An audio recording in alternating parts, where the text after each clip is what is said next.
में बिजली का संकट लगातार गहराता जा रहा है। बिजली उत्पादन के लिए इस्तेमाल होने वाला कोयला अब बस 3 दिन का ही बचा है, जबकि हर रोज बिजली पैदा करने के लिए 23 रैक की कोयले की जरूरत होती है।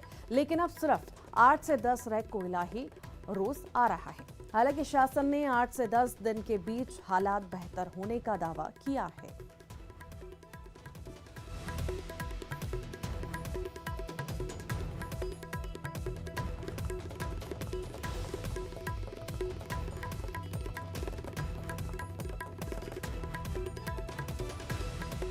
थर्मल प्लांट की हम बात कर रहे हैं। प्रदेश में बचा है 3 दिन का कोयला और लगातार अब जो है परेशानी बढ़ सकती है। कोयले की कमी को लेकर सरकार अब अलर्ट हो गई ही है। बिजली संकट की अब आहट सामने आने लगी है। प्लांट में कोयले की कमी हो गई है। प्रदेश में अब 3 दिन का ही कोयला बचा है।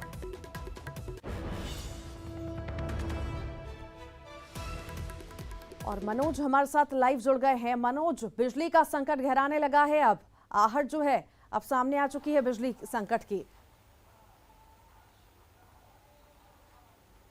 जी बिल्कुल रितु, क्योंकि 3 दिन का कोयला बचा और यही कहा जा रहा है कि यदि समय पर इसकी पूर्ति नहीं की जाएगी तो जो बिजली संकट है वो मध्य प्रदेश में गहरा सकता है। और जिस तरीके से त्योहारी सीजन है और उसके साथ रबी का सीजन है, तो ख़ास तौर से किसानों को दिक्कत ना हो, इसको लेके सरकार के द्वारा ये कहा गया है। खुद ऊर्जा मंत्री प्रद्युम्न सिंह तोमर ने कहा था कि जो भी वैकल्पिक व्यवस्था सरकार के द्वारा है वो कर ली जाएगी। इसके अलावा जो सरकारी स्तर पर जो कोयला खरीदा जाता था, साथ में टेंडर जो है वो भी कर दिए गए ताकि जो कोयले की आपूर्ति है वो कहीं ना कहीं हो सके। 3 दिन का कोयला बचा और जिस तरीके से जो बीते कुछ दिनों से हालात कोयले को लेके बने हुए उस पर जरूर नज़र बनी हुई है। और लगातार जो ऊर्जा विभाग है वो लगातार कंपनियों से संपर्क कर रहा है और जो कोयले की आपूर्ति है उसको कहीं ना कहीं पूरा करने की कोशिश कर रहा है, क्योंकि अभी भी जितनी मेगावाट बिजली की ज़रूरत है उससे कम मेगावाट बिजली जो है उसका उत्पादन किया जा रहा है। क्योंकि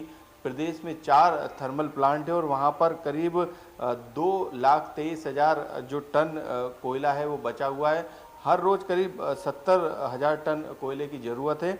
यदि हम बिजली की बात करें तो जो थर्मल प्लांट है वहाँ पर करीब 54,000 मेगावाट की जगह पर करीब 22,000 मेगावाट बिजली को जो है पैदा किया जा रहा है, वहाँ से बिजली मिल रही है, जिसमें करीब 15 से 20,000 टन कोयले की ज़रूरत है। तो अभी जो हालात हैं वो काफ़ी जो गंभीर हैं, क्योंकि 3 दिन का कोयला बचा। लेकिन शासन की तरफ से और अधिकारियों की तरफ से दावा किया जा रहा है कि इसके लिए वैकल्पिक व्यवस्था कर ली गई है। और जो वैकल्पिक दावा तो किया जा रहा है, हम देख रहे हैं ऊर्जा मंत्री प्रद्युम्न सिंह तोमर ने भी कहा कि कोई कमी नहीं होने दी जाएगी।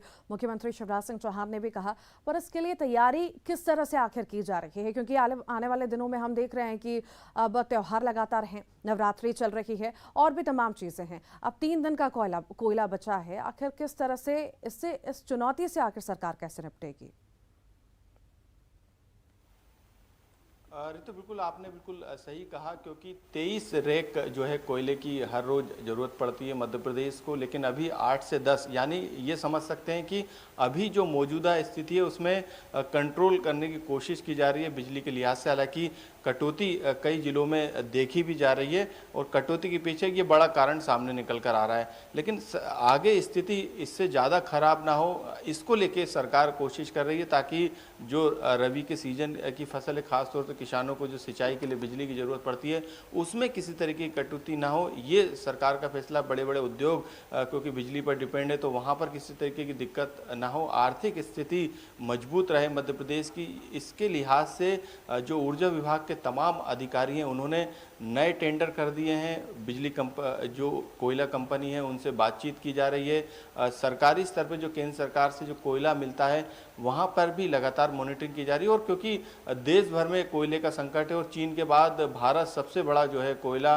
उत्पादन करने वाला देश है, तो ऐसे में केंद्र सरकार के स्तर पर भी एक कमेटी बनाई गई है जो कि इस पर मॉनिटरिंग कर रही है। मध्य प्रदेश सरकार की तरफ से ऊर्जा विभाग के जो तमाम अधिकारी, जिनकी एक टीम बनाई गई है, वो लगातार तमाम जो इशू हैं उन पर नज़र बनाए हुए। और क्योंकि उनका ये कहना है कि 8 से 10 दिन के अंदर जो हालात मध्य प्रदेश में बन रहे हैं, क्योंकि जितनी बिजली उत्पादन इन चारों थर्मल प्लांट से की जाती है उससे कम हो रही, क्योंकि कोयले की जितनी पूर्ति होनी चाहिए उतनी पूर्ति नहीं हो पा रही। तो अभी वैकल्पिक व्यवस्था यही है कि जो अभी जितना कोयला आ रहा है उससे उतनी बिजली तो मिले जितनी मध्य प्रदेश की ज़रूरत है, क्योंकि सरप्लस में मध्य प्रदेश बिजली को पैदा करता है। तो ऐसे में अभी किसी तरीके की स्थिति को इतना खराब नहीं कहा जा सकता, लेकिन क्योंकि अब 3 दिन का कोयला बचा है और अभी भी कटौती जो है मध्य प्रदेश में बिजली की हो रही, तो ऐसे में आने वाले समय में यदि कोयले की पूर्ति समय रहते नहीं हुई तो हालात मध्य प्रदेश में बिगड़ सकते हैं। किसानों से लेके आम जनता, उद्योग से लेके तमाम लोग बिजली की कटौती से परेशान हो सकते हैं। लेकिन सरकार का ये कहना है कि तमाम जो कंपनियां हैं कोयले की, उनसे बातचीत की जा रही है। केंद्र सरकार से लगातार कोयले की मांग की गई है, वहाँ पर भी लगातार अधिकारियों से संपर्क में है सरकार के अधिकारी। तो जो भी कोशिश है सरकार की तरफ से की जा रही है, लेकिन जो मौजूदा हालात है वो यही कह रहे हैं कि 3 दिन का कोयला मध्य प्रदेश के पास बचा है। यदि 3 दिन के अंदर, 4 दिन के अंदर उसकी बाकी व्यवस्था सरकार के सामने चुनौती तो बहुत बड़ी है और इससे पार पाने के लिए आखिर अब सरकार किस तरह का फैसला उठाती है और किस तरह से राहत लोगों को मिलती है, वो देखने वाली बात होगी। बहुत शुक्रिया मनोज।